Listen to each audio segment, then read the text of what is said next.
balik lagi di kursus salon murah. Di video kali ini aku mau jawab pertanyaan lagi. Kebetulan tadi ada yang WA, jadi dia tuh tanya sama aku, Kak, sebenarnya kalau kita dikerja di salon atau kita mempunyai salon, sebenarnya kita ngikutin apa maunya customer, apa maunya kita sih? Maksudnya rule cara kerja kita sih. Tonton video ini sampai habis.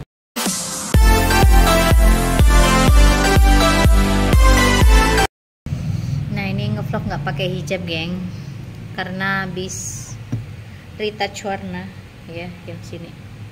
Jadi ini aku jawab berdasarkan pengalamanku ya. Jadi gini, terkadang kita kerja itu kan ada macam-macam customer kita ya. Ada customer itu yang nurut, ada customer yang maunya dia, ada customer yang suka ngatur-ngatur, sudah kerjanya benar tapi masih diatur, kurang ini harus begini, ini harus begini. Nah, jadi customer kayak gitu itu sebenarnya dibilang wajar sih, wajar-wajar aja karena dia membayar kita. Cuman terkadang misalkan kalau ada yang nggak benernya, itu kita harus koreksi, dalam arti harus ngasih tahu. Paketan COD ya?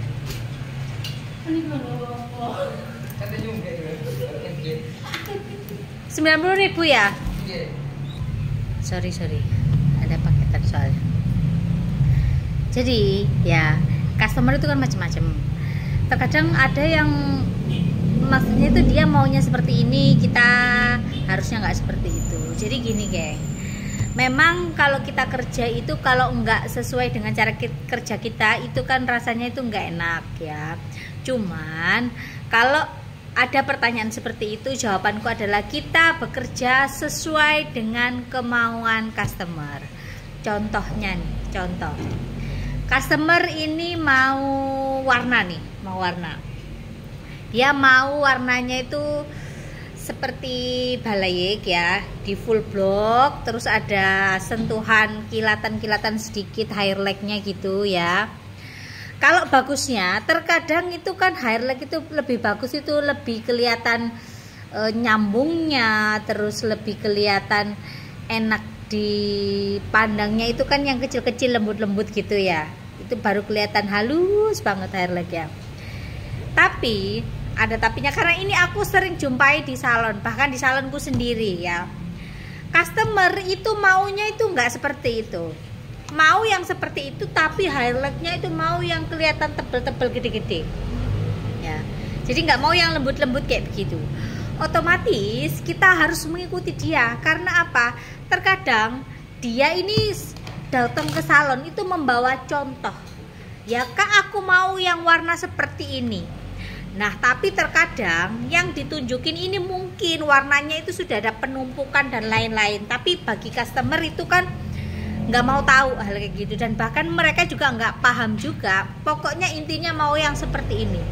Terkadang itu ya sis ya, ada warna itu yang kadang di sininya apa, coklatnya gimana, agak terang, terus di sininya agak gelap, terus di sininya lagi hampir kayak hitam-hitam, tapi mereka suka kayak begitu.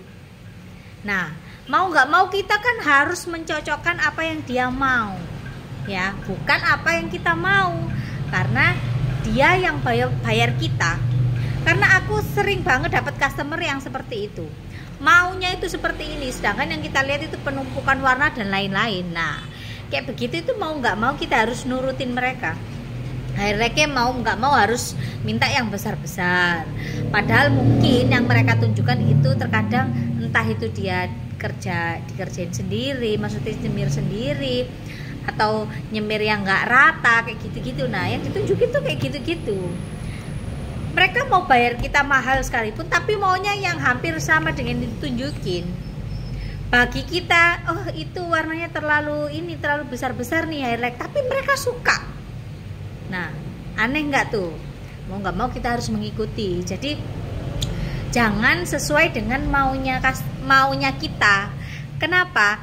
Terkadang dia misalkan sudah kita kasih tahu nih, oh kalau yang ini terlalu besar-besar ini kurang bagus, saya kurang cocok di wajah kamu, ini itu. Oke, saat di salon kamu dia akan bilang, oh ya udah deh kak, kakak atur aja. Kadang kan ada yang kayak gitu.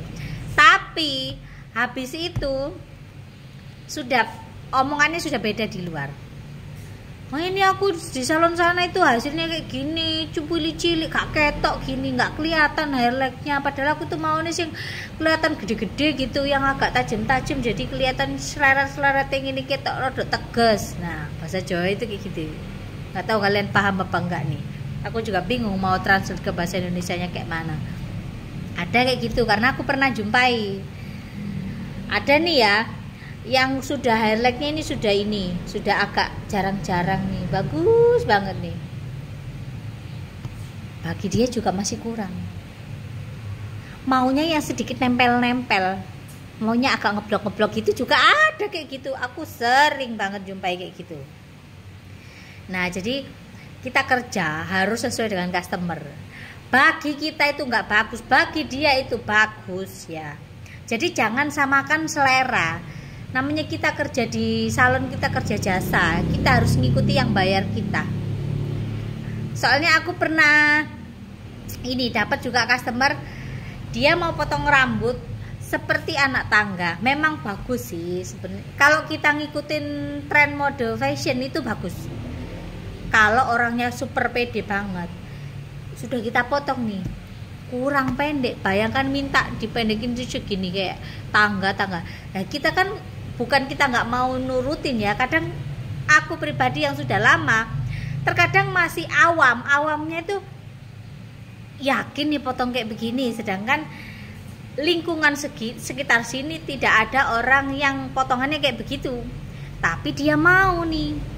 Katakanlah orang di luar sana ngelihat, tanya, potong di mana kamu, kok modelnya ngono, anggap di sini pendek, sini agak panjang, terus pendek lagi, pokoknya ngesap gitu kayak anak tangga, bener-bener bukan layer ya, seperti tangga. Jadi kayak potongannya baku gini, sebelah sini ada, sebelah sini ada, sebelah sini ada, mau nih tuh kayak gitu. Nah kalau orang di luar sana tanya dan nggak tahu ya, kok potongannya aneh, karena bagi orang awam itu adalah potongan yang nyeleneh misalkan, tapi ini anak role modelnya itu sangat ngikutin tren banget ya kan. Otomatis yang nggak tahu tren dan nggak tahu model akan mencaci maki yang motong. Oh salon kak bener iku kok potongannya kayak ngono. Nah ini yang terkadang itu menjadi satu hal yang rancu di masyarakat ya. Mau nggak mau kan kita harus ngelakuin kayak gitu ya kan.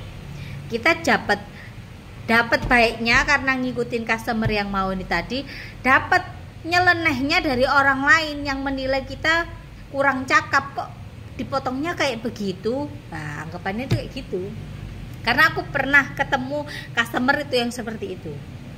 Ada lagi aku pernah ketemu customer itu yang jadi dia ini mau disemuting plus dikeriting. Tuh bayangin, puyeng nggak? Yang atas ini mau disemuting ya, yang bawah ini mau dikeriting. Ini sama-sama permanen ya, bukan apa namanya, bukan yang instan yang cuma styling aja, maunya yang permanen. Coba kalau kalian di posisi aku tuh kayak mana? Ya mau nggak mau ya kita harus ngikutin. Kita smoothingnya separuh, bawahnya kita keriting. Tapi sebelumnya hal-hal kayak gitu selalu aku kasih tahu. Ini nanti jangan berekspektasi hasilnya terlalu seperti yang kamu harapkan. Karena apa? Kita juga lihat kondisi rambut, kita juga istilah kasarnya obat smoothing itu sudah keras, obat keriting pun keras. Meskipun yang atas smoothing, yang bawah keriting, saya tidak bisa menjamin hasilnya bagus. Tapi customer mau ya, yang ngikutin lah kita. Jadi kita nih ibarat kata pilot itu ya, kita nggak bisa cetir sendiri. Jadi kita harus dengerin ini, harus dengerin itu, maunya ini, maunya itu. Kalau nggak gitu kita akan ditinggalin customer. Karena kita bekerja di bidang jasa, yang kita harus nurut istilah kasarnya apa maunya customer. kamu mau jelasin sampai berbusa sekalipun ya, kalau dia maunya seperti itu ya seperti itu, nggak bisa diganggu gugat. Itu sepengalamanku ya. Jadi kalau kalian punya salon, pelaku usaha salon, kalian pernah ngalami hal kayak aku gini, jangan kalian itu merasa kok aneh ya orang itu. Bukan orangnya yang aneh, kita yang harus menyesuaikan dengan orang yang seperti itu. Karena orang ini macam-macam. Ada orang datang itu, aku mau potong rambut pokoknya pendek mbak, sembarang modelnya, terserah modelnya apa. Nah kalau ketemu yang seperti itu tuh enak, kita mau bermain kreasi itu juga enak. Tapi kalau ketemu yang kita diatur, ya kita harus siap-siap paramek sama oskadon ya, karena kita dibayar, jadi kita harus mengikuti.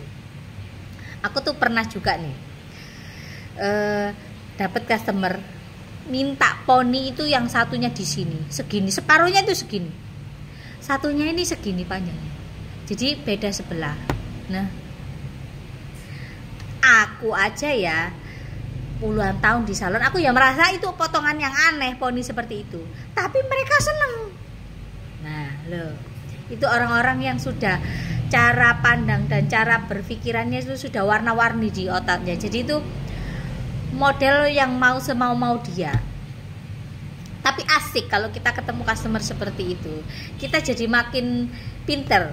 Puyeng iya, pinter juga hampir-hampir deket lah kayak gitu. Jadi kalau kalian tanya sama aku, kita tuh kerja di salon, punya usaha salon, kita itu harus ngikutin apa maunya customer atau apa maunya kita. Kalau soal kerja, jawabannya maunya customer. Kalau cara kerja mungkin kita masih bisa diselingi cara kerja kita, tapi kalau maunya kita harus ngikuti apa mau customer. Jadi kalau kalian punya pengalaman yang sama kayak aku, jangan lupa kalian komen. Kalau perlu kalian WA aku juga boleh, nanti kita bisa sharing-sharing. Terus aku ceritaan pengalaman kalian di channel YouTube aku. Plus sekalian aku akan bantuin promosi kalian di channel YouTube aku. Entah itu salon kalian di mana, salon kalian di mana. Siapa tahu orang juga butuh lagi cari informasi salon. Nanti aku akan cantumin informasi salon kalian di deskripsi box aku ya. Sesama pelaku usaha salon harus sharing-sharing pengalaman. Siapa tahu ada lucunya, ada sebel-sebelnya, ada panik-paniknya, ada takut-takutnya, ada mistis-mistisnya ya kan. Kalau cerita kalian paling gokil, paling epic menurut aku, nanti aku akan kirimin gift buat kalian. Oke, kalau kalian baru nonton video ini, jangan lupa kalian subscribe. Dan terima kasih buat kalian yang udah nonton video ini.